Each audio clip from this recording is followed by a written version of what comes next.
بسم اللہ الرحمن الرحیم۔ السلام علیکم، میں ہوں آپ کا بھائی عباس ہمدانی، آپ دیکھ رہے ہیں جعفریات ٹی وی۔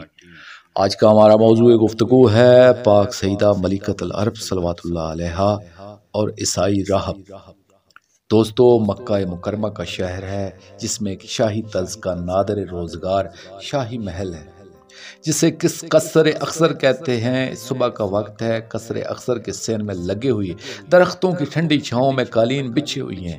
ان قالینوں پر ریشمی مسندیں آراستہ ہیں۔ ان مسندوں پر روسائے عرب کی نوجوان لڑکیاں نرم و گداز تکیوں کی ٹیک لگا کر بیٹھی ہیں۔ سامنے بہت سی کنیزیں سامان خورد و نوش پیش کرنے کے لیے مستعد کھڑی ہیں۔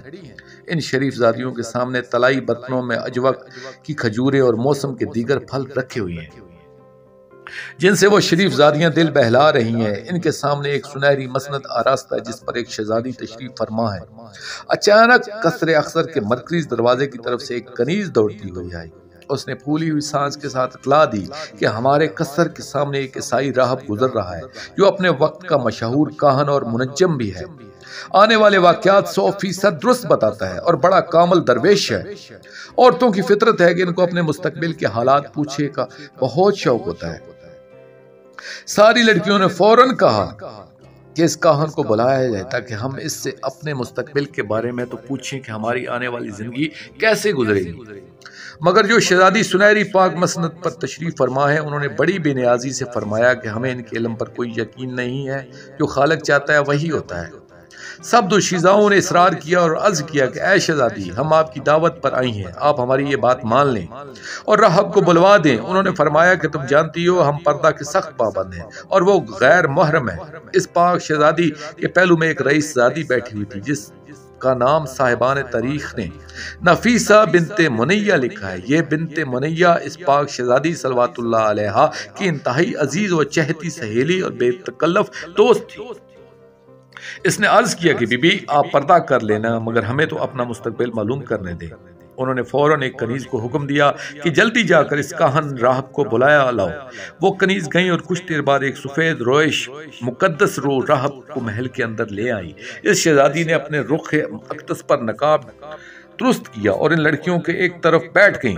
ساری لڑکیوں نے راہب کو خوب پریشان کیا۔ کچھ دیر بعد راہب نے عرض کیا، اے پردہ نشین شہزادی، آپ بھی اپنے بارے میں کچھ دریافت فرمائیں۔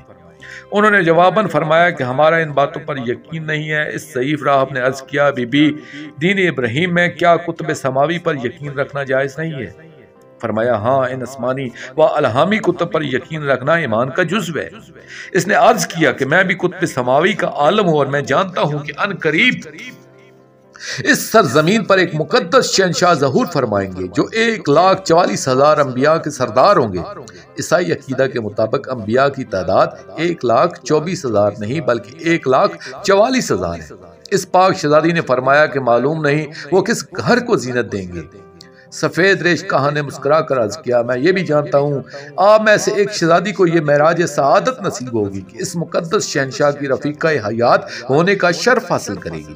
یہ بات سن کر پاک شہزادی چونک گئیں اور فرمایا آپ کیسے جانتے ہیں؟ اس کاہن نے عرض کیا کہ ہم نے اپنی الہامی کتابوں میں جو علائم پڑھے تھے وہ پورے ہو چکے ہیں اور ان کے بارے میں ہم نے پڑھا ہے کہ وہ جس شہزادی کو رفیقہ حیات ہونے کا اعزاز عطا کریں گے وہ سارے خواہش آپ کی ذات میں موجود ہیں، اور میں بڑے وثوق سے کہہ سکتا ہوں کہ آپ آنے والے شہنشاہ معظم کے حرم اقدس کی خاتون اول ہیں۔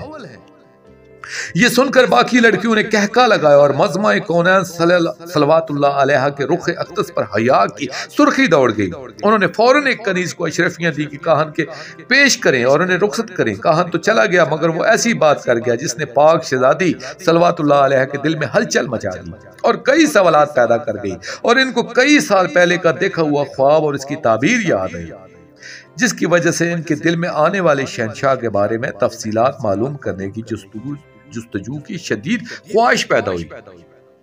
یہ اپنے چچا زاد بھائی جناب ورقہ بن نوفل سے عبرانی تعلیم حاصل کر چکی تھی، اس لیے انہوں نے فوراً عبرانی کی کئی کتب طلب فرمائی تاکہ آنے والے شہنشاہ کے بارے میں مکمل مواد پڑھا جائے کہ ان کی خصوصیات کیا ہوں گی، ان کے فضائل کیا ہوں گے، کیا کیا علامات ہوں گی اور ان کے کیا کیا معجزات ہوں گے۔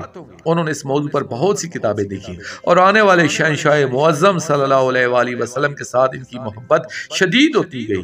لیکن ان کے دل میں یہ خواہش تھی کسی طرح ہمیں یہ معلوم ہو سکے کہ وہ کس دن اور کس گھر میں ظہور فرمائیں گے، ان کی شکل و صورت کیسی ہوگی اور وہ کون ہوں گے۔ ان کے دل میں آخری شہنشاہ صلی اللہ علیہ وآلہ وسلم کو پانے کی خواہش شدید سے شدید تر ہوتی گئی، اور ان کے ساتھ غائبانہ محبت میں بھی روز افسوں اضافہ ہوتا گیا۔ دوستو باقی واقعات آئندہ آنے والی ویڈیو میں پیش کریں گے، اور آخر میں اپنے مرشد کریم سرکار کا شکریہ ادا کروں گا، مرشد کریم سید محمد جعفر الزمان نقوی البخاری سرکار دامت اللہ تعالیٰ کا۔